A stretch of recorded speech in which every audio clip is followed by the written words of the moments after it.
Vicky nangis. Istri rela jadi TKW di luar negeri demi kesembuhan ibu. Suami justru gunakan uangnya untuk main perempuan.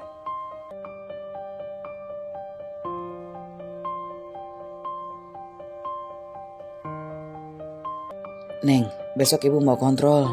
Besok juga saatnya bayar SPP buat sekolah Dimas. Kamu kapan mau transfer? Kata Azaki suamiku. Nanti sore ya mas, sekarang aku masih di kuil. Lagi ngantar majikan aku berdoa. Memang SPP-nya Dimas berapa? Tanyaku kepada Azaki. Kurang 3 juta neng. Aku pun terkejut saat membaca balasan pesan dari Azaki. Ini sudah kedua kalinya dia meminta tambahan uang. Padahal bulan kemarin juga sudah minta tambahan. Katanya untuk membetulkan atap yang bocor. Ya sudah, insya Allah nanti sore aku transfer ya, tunggu aja. Iya neng, makasih ya neng, kamu jaga diri baik-baik di sana. Aku hanya bisa membaca pesan dari suamiku yang terlihat dari layar depan di handphone tanpa membalasnya. Aku pun langsung menyimpan kembali ponselku ke dalam tas karena majikanku sudah selesai berdoa. Ini sudah tahun kelima aku bekerja di Hong Kong sebagai ART. Setelah sampai di rumah, aku segera menuju ke dapur untuk menyiapkan makan siang. Setelah selesai memasak, inilah saatnya aku untuk istirahat. Aku pun bisa bersantai walaupun sekedar untuk memejamkan mata sebentar. Namun tiba-tiba aku tidak bisa memejamkan mata. Aku masih kepikiran dengan suamiku yang lagi-lagi meminta uang tambahan. Padahal awal bulan kemarin aku sudah mengirim sebesar 6 juta rupiah. Awalnya aku bekerja di sini karena sebuah keterpaksaan. Aku baru saja melahirkan anak ketiga saat itu, di mana anak keduaku meninggal saat dilahirkan. Saat ini anak ketigaku berusia 13 bulan. Aku merantau ke tempat ini karena suamiku tidak mendapatkan pekerjaan yang layak. Ditambah lagi ibuku yang sakit-sakitan. Beliau mengidap penyakit diabetes dan hipertensi. Biaya pengobatannya pun sangat tinggi. Demi kalian aku terpaksa merantau sejauh ini, kadang kurang tidur. Demi kalian bisa hidup enak, kataku sambil melihat foto ibu dan kedua anakku. Anak pertamaku baru memasuki sekolah menengah atas. Kata Azaki sedang membutuhkan banyak uang untuk pendidikannya. Dia ingin anaknya punya masa depan yang cerah. Maka dari itu aku berniat untuk memperpanjang kontrakku. Hari demi hari telah kulalui. Bulan demi bulan, tahun demi tahun telah kulewati. Hingga akhirnya tiba di masa-masa kontrakku telah habis. Aku pun mulai tidak betah karena saat ini anak dari majikanku tinggal di rumah ini. Sebenarnya mungkin aku akan betah-betah saja dan bertahan. Akan tetapi aku sudah tidak sanggup.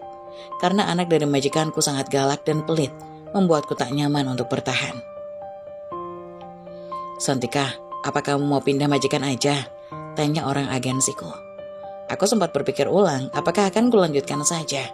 Tapi jika aku lanjutkan, maka aku harus mulai beradaptasi lagi dari nol. Lagi pula sudah cukup lama aku di sini. Rumahku pun kini sudah di rumah kasih. Saya pulang aja teh. Kamu yakin? Ini kesempatanmu langsung dapat bos baru loh. Gak perlu nunggu lama lagi. Karena kamu sudah punya pengalaman. Aku sudah terlalu lama meninggalkan anak-anakku, suami dan juga ibuku. Mereka pasti sudah sangat merindukan aku. Jadi sebaiknya aku pulang saja. Baiklah kalau begitu, aku akan mempersiapkan semuanya. Hari keberangkatanku telah diatur oleh Teh Yuyun. Besok aku harus siap-siap untuk kembali ke tanah kelahiranku. Aku sudah mencoba untuk menghubungi suamiku, namun nomornya tidak aktif. Aku coba untuk menelpon Dimas, tapi sama saja tidak aktif. Anak itu selalu mengganti nomor ponselnya. Tiba saatnya di mana aku berangkat menuju ke Indonesia dan kemudian sampai di tanah air. Nomor Azaki tetap tidak bisa dihubungi. Biarlah kalau begitu, aku akan memberikan surprise kepada mereka. Aku menaiki taksi untuk menuju ke terminal dan naik bus ke jurusan Majalengka. Hatiku begitu senang ingin berkumpul kembali dengan keluargaku. Dimas, Imas, ibu pulang nak. Tak terbayang bagaimana wajah Imas saat ini meski sering video call. Tapi pasti rasanya beda jika bertemu langsung. Setelah perjalanan kurang lebih 7,5 jam, aku sampai di depan rumah. Namun saat pemandangan membuatku begitu terkejut. Kenapa rumahku masih seperti dulu? Tak ada perubahan apapun seperti yang dikatakan oleh Azaki. Lalu rumah siapa yang ia fotokan dan kirimkan kepadaku? Aku mengetuk pintu dan mengucap salam, namun pintu tak kunjung dibuka. Akhirnya aku coba buka langsung dan... Kenapa tak dikunci? Tanyaku dalam hati. Assalamualaikum, ucapku sambil melangkah masuk ke dalam rumah. Terdengar suara sedang batuk-batuk. Aku segera masuk ke kamar ibu dan menyalakan lampu di kamarnya. Aku begitu terkejut melihat keadaan ibu. Ibu? Santika, akhirnya kamu pulang, nak. Ibu langsung memelukku dalam-dalam, menggugurkan kerinduannya yang telah lama dipendam. Ibu, kenapa keadaan ibu semakin parah? Kasur yang sangat keras dan luka basah di tubuh ibu. Sebenarnya apa yang sudah dilakukan suamiku selama aku pergi ke luar negeri? Zaki di mana, Bu? Terus anak-anakku di mana? Kenapa aku tidak melihatnya? Santika, ternyata suamimu itu lelaki bajingan. Dia memasukkan Dimas ke sebuah pesantren yang semua itu gratis. Ibu sering mendengar dia suka minta uang padamu dengan alasan untuk biaya sekolah Dimas. Akan tetapi dia menjadikan rumah ini sebagai bukti bahwa kita hidup miskin, sehingga Dimas di sana bisa bersekolah secara gratis. Astagfirullah. Emang tetangga gak ada yang ngasih tahu ke staf pesantrennya pas lagi kesini, Bu? Ibu pun gak terlalu paham, Santika. Ibu sakit-sakitan begini, untuk jalan juga susah. Aku menatap ibuku dengan sangat sedih. Kepulanganku ke tanah air bukannya membuat bahagia karena bisa berkumpul kembali. Akan tetapi aku malah melihat kenyataan yang menyakitkan ini. Bu, sekarang kita ke rumah sakit. Sebentar ya, Santika akan pesankan taksi online buat kita. Untung saja tadi aku sempat membeli kartu perdana Indonesia dan sudah didaftarkan langsung, sehingga memudahkan aku untuk mendownload aplikasi taksi online dan memesannya. Ayo Bu, mobilnya sudah sampai. Kuseret kembali koperku dan berjalan menuju mobil. Alhamdulillahnya Pak sopir itu baik, dia mau membantuku membawakan koper ke mobil, sehingga aku bisa memapah ibu. Suasana di kampung memang sedang sepi, mungkin karena ini masih gelap. Jam baru menunjukkan pukul 3 pagi. Kita ke IGD aja, Pak, kataku kepada Pak sopir. Pak sopir membawa kami ke IGD, kemudian sampainya di sana ibu langsung ditangani. Luka basah itu awalnya kecil, namun karena tak diobati maka menjadi lebar dan membesar. Pukul 9 pagi ibu dipindahkan ke rumah sakit yang lebih besar dan fasilitasnya memadai. Tak tanggung-tanggung aku memasukkan ibu ke ruangan VVIP. Kemarin sebelum aku pulang, majikanku memberi pesangon yang sangat banyak. Mereka memang sangat baik karena aku telah membantu meringankan tugas mereka. Hanya saja, anak majikanku itu agak bawel, jadi aku berhenti bekerja di sana. Bu, apa sekarang udah mendingan? Tanya aku kepada ibu. Iya, San. Alhamdulillah, anak ibu pulang tepat waktu. Aku tersenyum, walaupun di dalam hati aku merasa sangat sakit melihat ibu begini.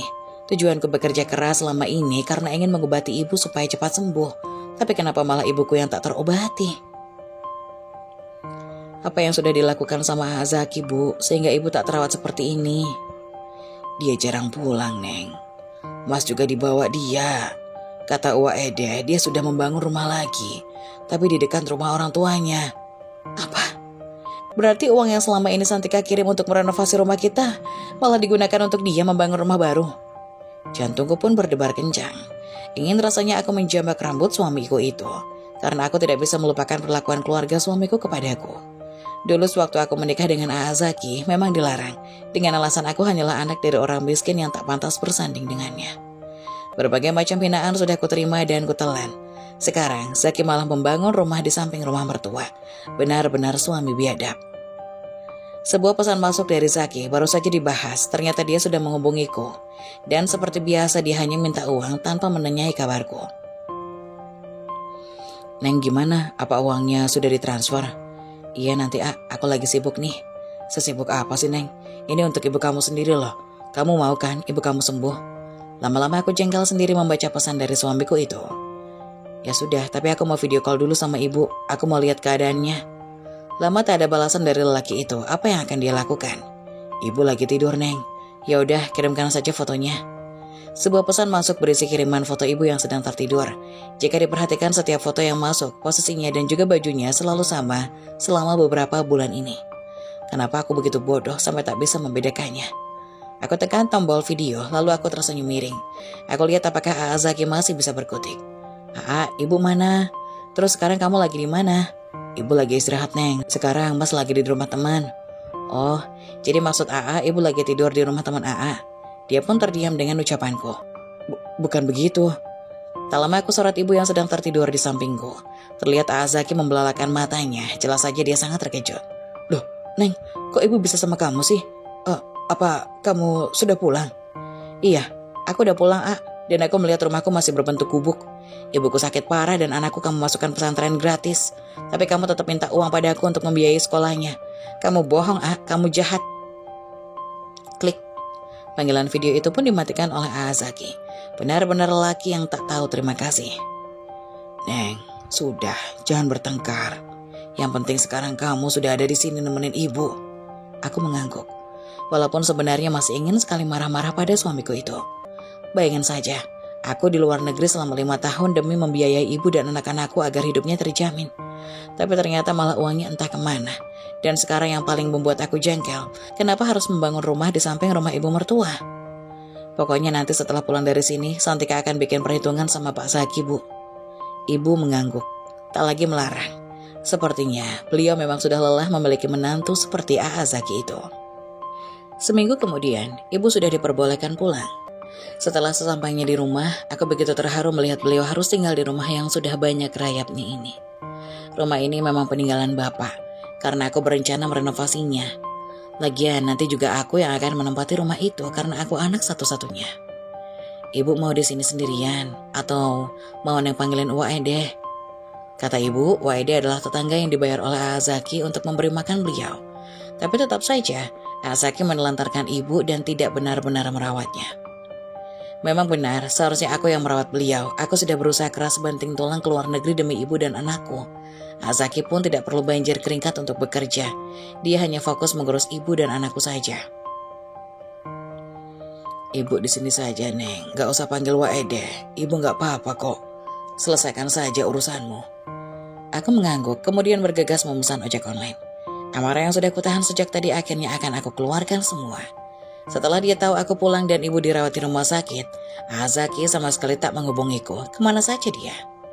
Ketika aku sampai di halaman rumah ibu mertua, terlihat pintu rumahnya terbuka.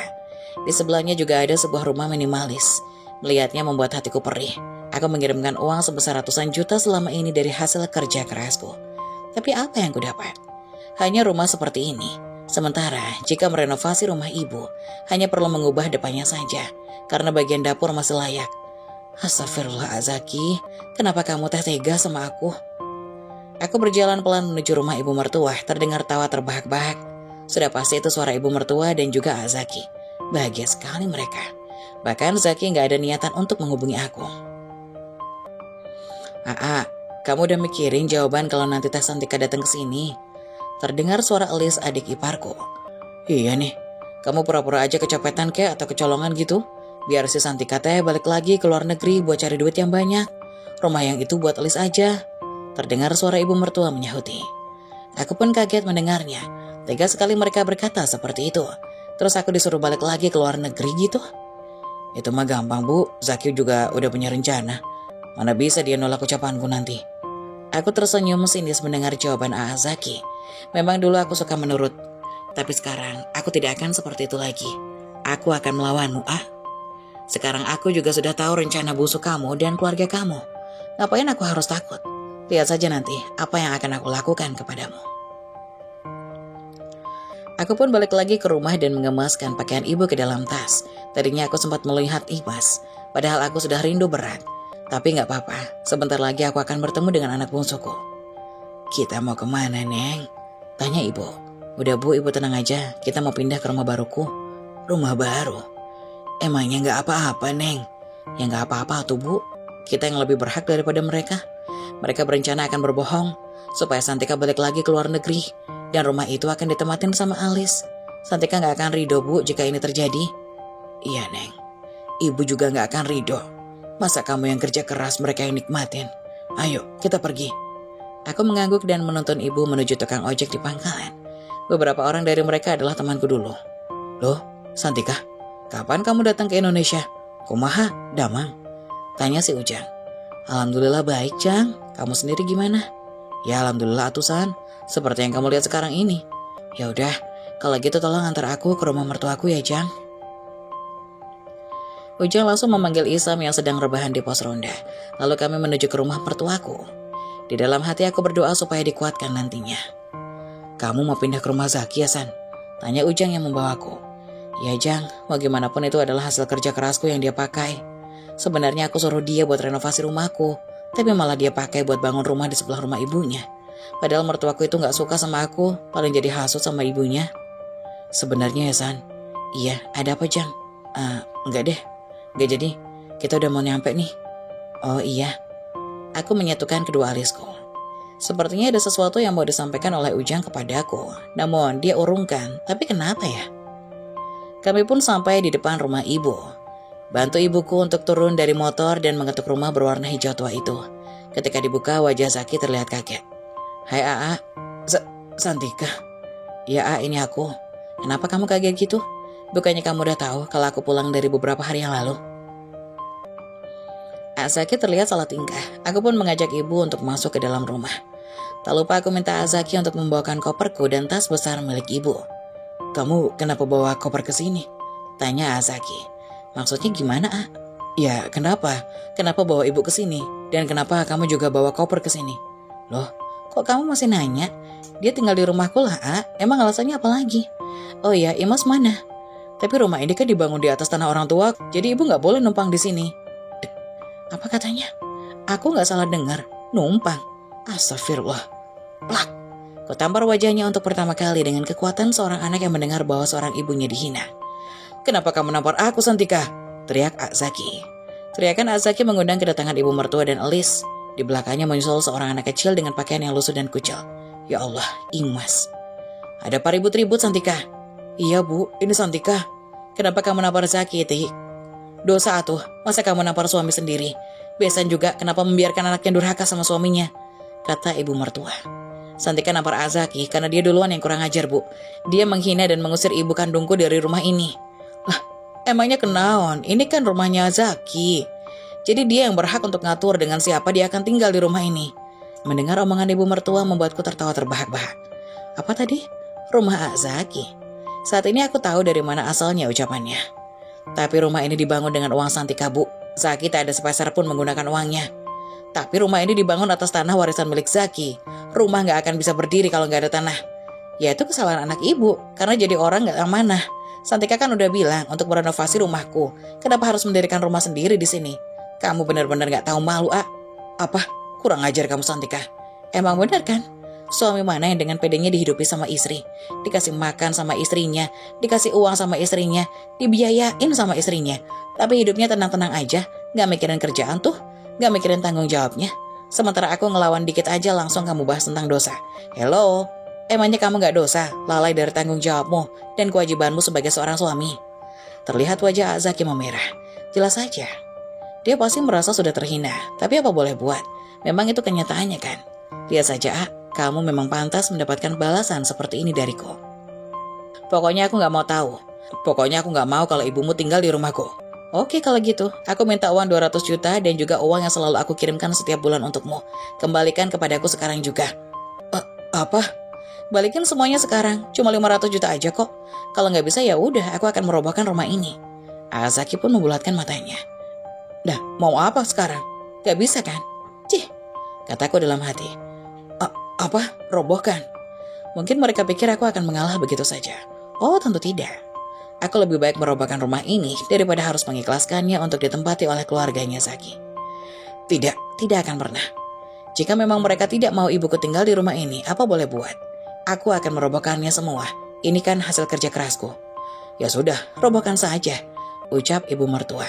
Oke, besok aku akan menelpon agennya untuk merobohkan rumah ini. Azaki sudah kalang kabut ketika mendengar aku dan ibu mertua cekcok. Ya udah deh, ibumu boleh tinggal di sini, asalkan jangan bikin aku repot, ucap Azaki. Tidak akan, asal kamu tidak merepotkanku, maka aku tidak akan merepotkanmu, ucapku dengan tegas. Mereka semua tampak diam, tapi juga tidak membantah. Baguslah, aku jadi gak perlu memberi makan mereka. Ibu mertua dan adik iparku pergi tanpa berkata apapun, sementara Azaki masih mematung di tempat. Ketika itu, Imas mendekat ke arah ayahnya. Imas, sini ndak sama bunda. Aku mendekat pada anak bungsuk itu, tapi ternyata dia malah menjauh. Hatiku sangat sakit melihatnya. Imas, ini bunda nak yang suka video call. Namun Imas tak mau denganku, dia malah bersembunyi di belakang tubuh ayahnya. Mana mau anakmu sama kamu, orang kamu galak begitu? Aku menggendong Imas dengan paksa sampai-sampai dia menangis karena takut. Aku tak mempedulikan tangisannya, namun saat aku mengajaknya untuk jajan, dia langsung terdiam. Ya Allah, anakku, kenapa kamu kurus sekali nak? Aku pun memandikan Imas dan mengganti bajunya, lalu menuju warung. Ibuku biarkan istirahat dulu. Untung saja Azaki membuat 3 kamar, 2 kamar besar dan 1 lagi kamar kecil. Imas mau jajan? Putri kecilku itu hanya mengangguk. Mungkin kami belum bisa dekat karena baru bertemu pertama kali. Loh, Santika, kumaha Damang, kamu pulang? Alhamdulillah Damang. Zulfa, kamu Zulfa kan? Aku terkejut ketika mengetahui ternyata pemilik warung ini adalah Zulfa temanku. Iya sih. Masya Allah, sekarang udah punya usaha ya. Semoga sukses ya, Fah. Iya, Tik. Makasih banyak ya. Kamu teh pulang kapan? Tanya Zulfa. Udah dari beberapa hari yang lalu, Fah. Tapi baru pindah ke sini. Oh, kamu pindah ke rumahnya Zaki? Ya iya atuh, kan aku istrinya. Gimana sih kamu? Kataku kepada Zulfa sambil tertawa. Zulfa pun terbahak-bahak lalu memberikan anakku es krim dan dia tak mau dibayar. Kami ngobrol cukup lama, hingga aku mendengar perut Imas berbunyi. Aku pamit dulu ya, Fa, mau beli makan. Zulfa mengangguk, aku pun berjalan menuju warung nasi padang yang tadi pagi sempat kulihat. Setelah membeli 2 bungkus nasi padang, aku dan Imas pulang. Aku sempat melihat motor di depan rumah ibu mertua dan kupastikan itu motor dibeli menggunakan uangku. Imas sudah tidak takut lagi kepadaku. Dia sudah mau dekat denganku ketika aku hendak menyuapinya. Ya Allah, tanganku pun gemetaran ketika menyuapinya. Rindu ini begitu menyiksaku. 5 tahun itu bukan waktu yang sebentar. Kok cuma 2 bungkus nasinya? Buat aku mana, Neng? Tanya Azaki ketika masuk ke dalam rumah. Beli aja sendiri, bukannya katamu tadi nggak usah saling merepotkan. Kamu ini keterlaluan. Aku ini suamimu, bisa-bisanya kamu malah mengabaikanku. Terus kamu pikir kamu nggak keterlaluan? Aku ini istrimu, masa aku yang harus nafkahin kamu? Harusnya kan kamu yang nafkahin aku. Sekalinya aku udah berusaha buat nafkahin, kamu malah menelantarkan ibuku dan anakku. Lihat nih, Imas sampai kurus begini kayak anak nggak keurus. Sudah, gak usah bertengkar. Ini, kamu makan aja punya ibu Ki. Ibu masih kenyang, ucap ibuku. Kamu mau mengambilnya, A? Kamu mau ambil makanan dari orang yang sudah kamu telantarkan? Apa kamu gak malu? Zaki nampak diam. Ibu menyinggung lenganku, namun aku tak peduli. Suamiku itu memang sudah keterlaluan. Luka di hatiku tak bisa hilang begitu saja. Nih, ambil makananmu. Aku makan di rumah ibuku aja. Itu doang perhitungan banget sih. Aku melengos begitu saja. Jangan harap aku akan menyerah begitu saja, ah. Keesokan harinya, hari ini aku akan menemui Dimas. Aku sudah sangat rindu pada anak sulungku itu. Ini Bu Dimasnya. Mataku terbelalak ketika melihat Dimas yang begitu kurus. Ya Allah, kenapa anak-anakku pada kurus? Dimas berlari memelukku. Dia menangis sendu. Bunda kenapa jahat? Kan Dimas udah bilang Dimas gak mau masuk pesantren. Tapi kenapa Bunda tetap maksa? Ucap Dimas di tengah isakan tangisnya. Aku pun terkejut, apa maksudnya? Kapan aku memaksa Azaki untuk memasukkan Dimas ke pesantren? Dasar, Zaki berani sekali dia menfitnahku. Apa ayah bilang Bunda yang mau memasukkan AA ke pesantren? Perlahan Dimas mengganggu. Dia bahkan bercerita, kalau ayahnya sudah tega membuat pernyataan bahwa aku pergi dari rumah dengan lelaki lain dan meninggalkan anak-anakku. Setelah pihak pesantren mendengar semua ceritaku, mereka mengembalikan semua keputusan itu pada Dimas. Anak sulungku lebih memilih untuk pulang saja.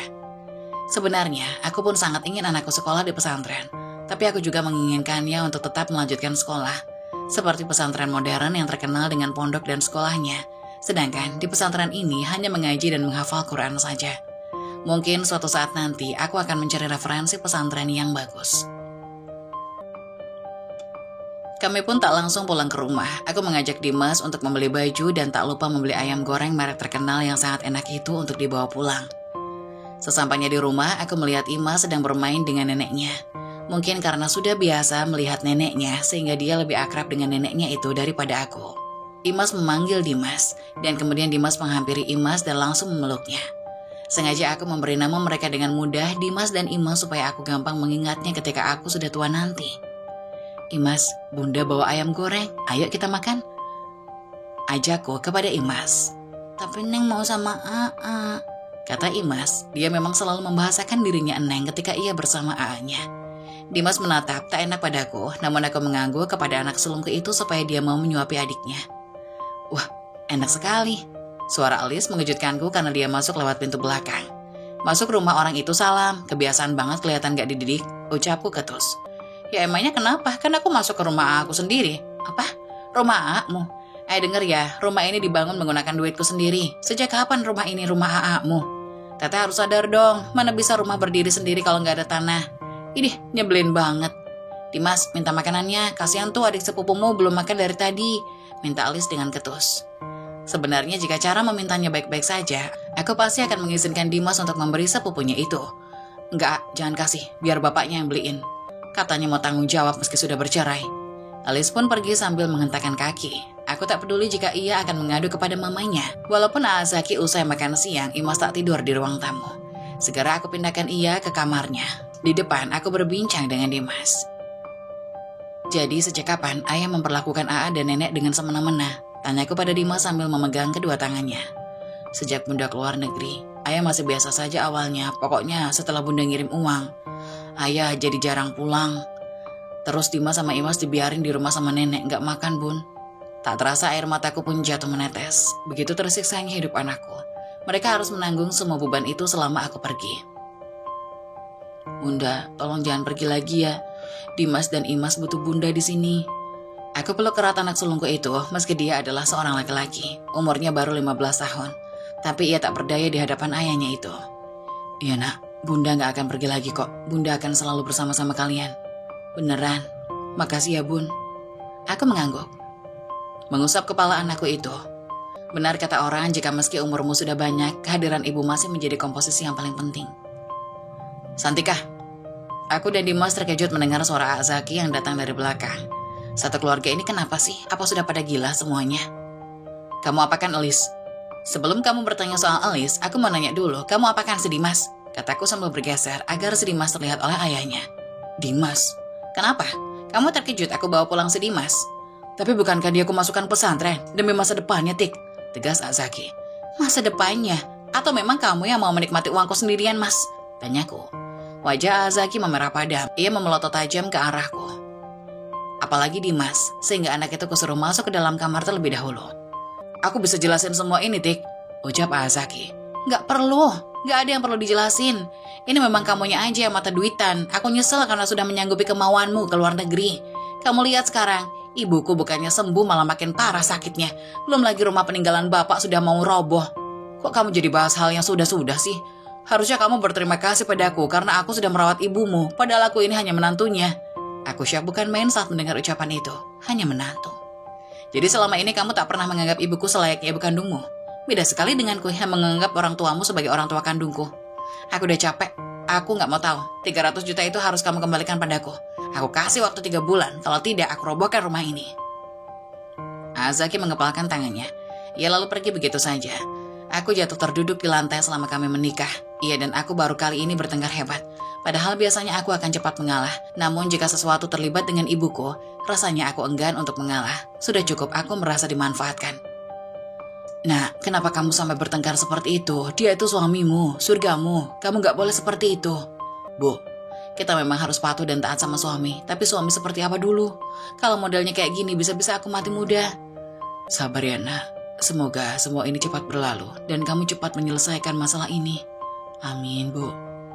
Malam hari aku memesan makanan di aplikasi online. Aku bukan bermaksud sombong, tapi aku hanya ingin menyenangkan ibu dan anak-anakku saja dengan makan enak.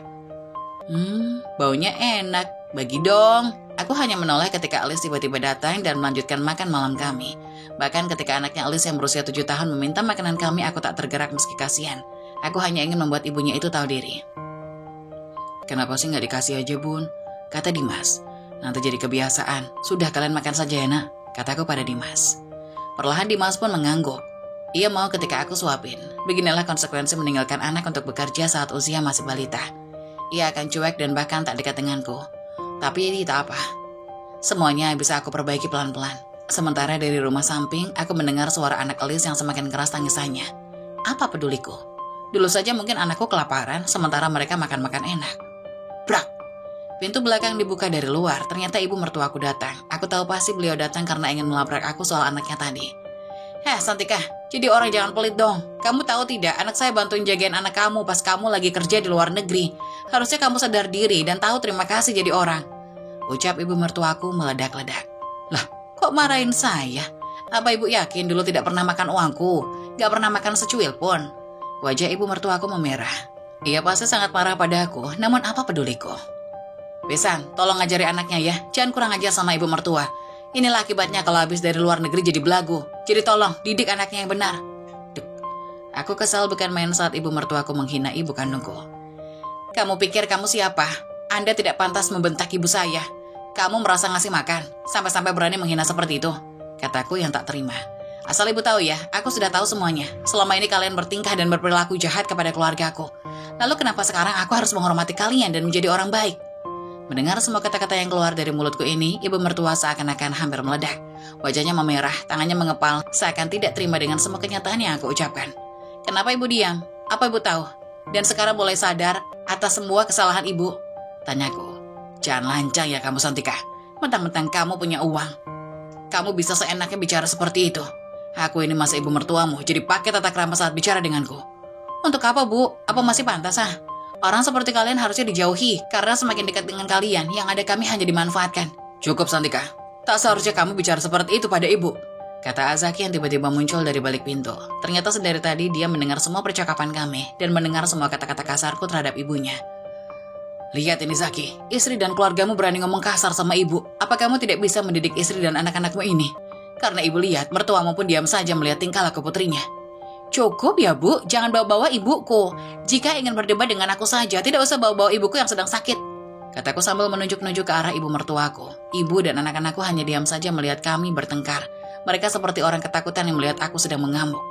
Hentikan Santika, aku bilang cukup, turunkan jarimu. Tidak usah kau menunjuk-nunjuk ibu mertuamu dengan cara kasar seperti ini, kata Azaki membela ibunya. Aku akan hentikan ini semua, Mas, jika ibumu berhenti menjelek-jelekan ibuku. Bukannya kamu yang memulai? Kamu yang memulai menjelek-jelekan keluarga ibuku, tanya Azaki.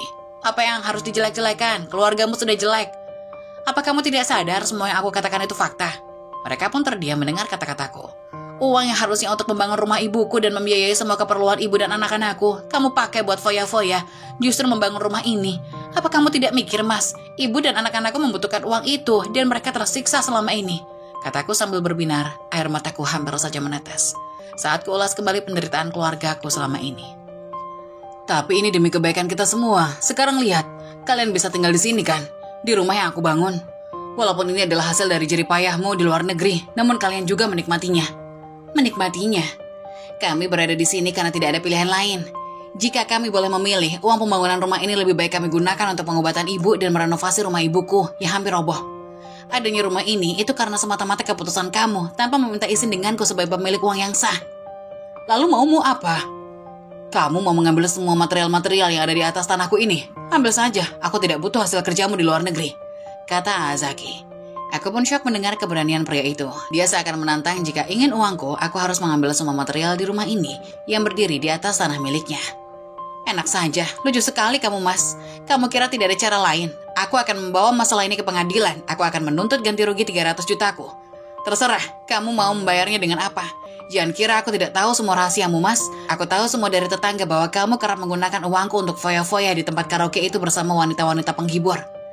Aku kira semua kata-kata tetangga hanyalah isapan jempol.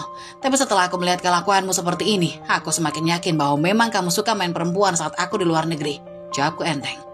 Mendengar kata-kataku, mereka pun tertegun. Mereka tidak percaya aku akan berani menantang balik kata-kata suamiku itu dan berani membongkar semua keburukannya selama ini. Suamiku pun hanya diam saja, seakan-akan dia membenarkan semua tuduhanku. Oke, kalau itu maumu, kita akan akhiri semua di pengadilan. Sekalian kita bercerai. Aku tidak mau hidup bersama istri yang berani menantang suaminya, kata Azaki. Gak masalah. Aku sudah tidak peduli dengan keluarga ini. Aku akan meminta hakku dan melindungi anak-anakku yang tidak bisa kulakukan selama aku di luar negeri.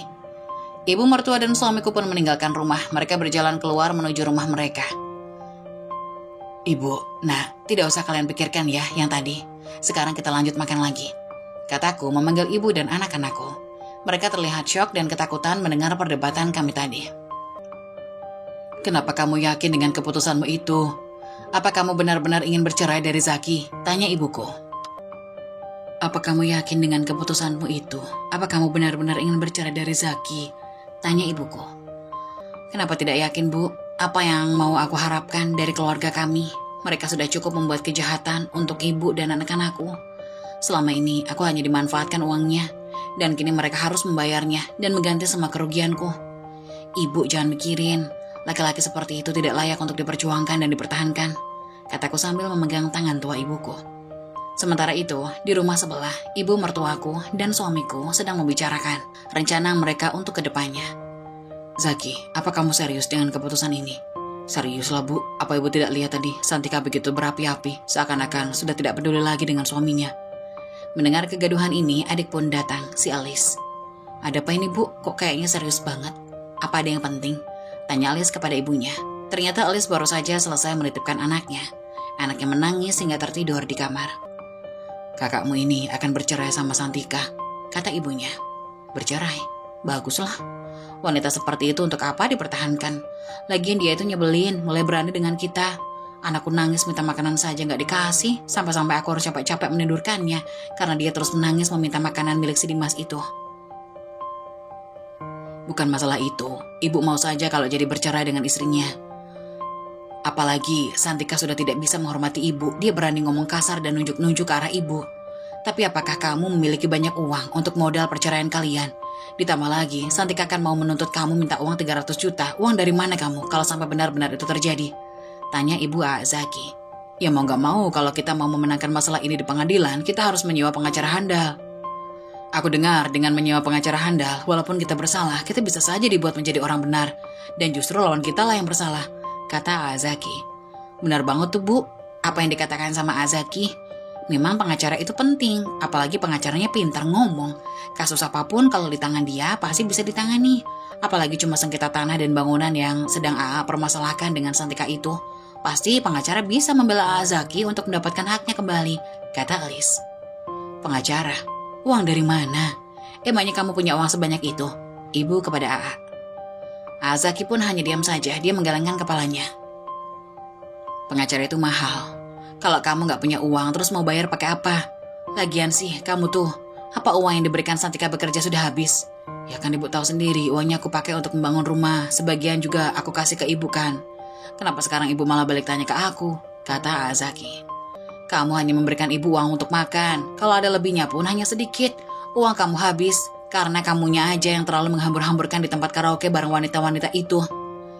Kenapa jadi kesana sih Bu ngomongnya? Tanya Zaki. Benar kan apa ibu bilang?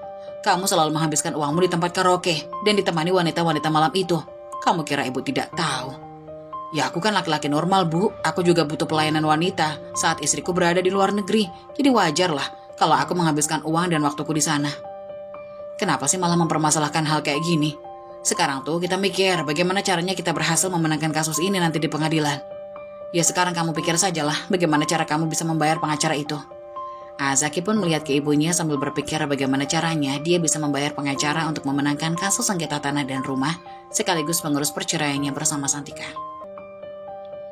Bagaimana kalau aku pinjam perhiasan ibu? Kata Zaki sambil melihat ke kalung, gelang, dan cincin yang sedang ibunya pakai. Apa-apaan kamu? Ini punya ibu gak mau nyerahin ini semua untuk kamu gunakan membayar pengacara, kata ibu kepada Zaki. Ya nanti kan Zaki balikin Bu, lagian semua perhiasan ibu kan uang hasil kerja di Santika. Itu pun yang mengasih juga aku kan. Jadi ya gak apa-apa lah Bu, aku pakai dulu buat ngurusin permasalahan ini. Nanti pasti aku balikin lagi kok.